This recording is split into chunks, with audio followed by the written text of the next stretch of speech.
victories in the history of major college football. It says I'm OU's winningest head coach ever. But I know that my success was all due to the work of our players, our coaches, and our staff. I was just part of the equation. I was lucky enough to be a link in an OU football chain that began in the late 19th century and resulted in 896 victories, number 7 on the all-time list, 48 conference titles, 7 national championships, and 7 Heisman Trophy winners. Say OU to college football fans from coast to coast, and they'll know what you mean. It is a university of bees. Brian Bosworth, Barry Switzer, Sam Bradford, Billy Vessels, Baker Mayfield, Bud Wilkinson, and Billy Sims. The easy decision would have been to stay at OU, but there was an intersection between the evolution of college football and the evolution of my own life. And when I got to that intersection, I saw the sign, a metaphorical stop sign, and I knew I had fulfilled my purpose at OU.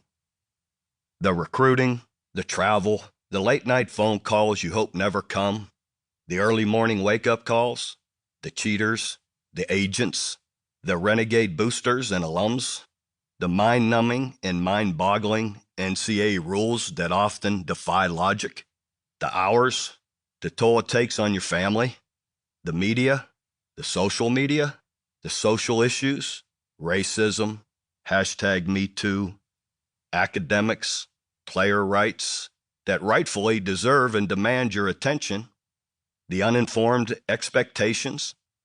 It all became a Molotov cocktail of reasons that it was time to leave. I wasn't beaten down by the job. I loved it. That's why I was so lucky. I got to choose the when, the where, and the how. So many coaches have those decisions made for them. They get fired, or sometimes they just stay too long, which is almost worse. I've never been fired, and I was determined never to stay too long.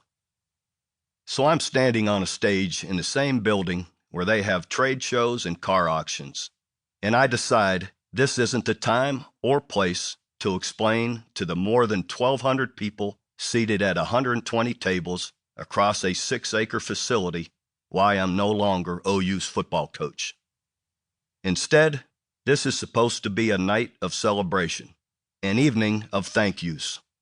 Me to them to me, but I can't shake the idea that it also feels a little bit like a wake, except that I'm not dead. I'm just moving from this stage, from point R to another part of my life, and I'm good with that. I recognize nearly every face in the crowd. There are University of Oklahoma dignitaries, hundreds of former OU players, dozens of former and current assistant coaches, big money boosters, and influential alumni, national and local media representatives, bowl game officials, athletic directors, cheerleaders, and band members, a contingent of family and friends from my hometown of Youngstown, Heisman Trophy winners, and athletic department staff members. Even the event center waitstaff has quit clearing dessert plates in anticipation of the big moment.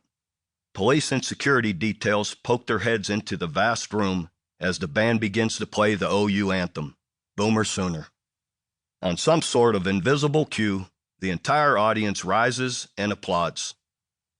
Across the way, maybe a 35-yard pass from my small stage to his large stage, is my longtime friend, Toby Keith, the megastar country singer from nearby Moore, Oklahoma. He has his right cowboy boot planted on top of a black speaker box, his guitar resting on his knee. Like everyone else, he is waiting for me to say something, anything. During my 18 seasons as head coach at Oklahoma, I gave hundreds of speeches, did thousands of interviews, made countless public appearances. I called it being Bob Stoops.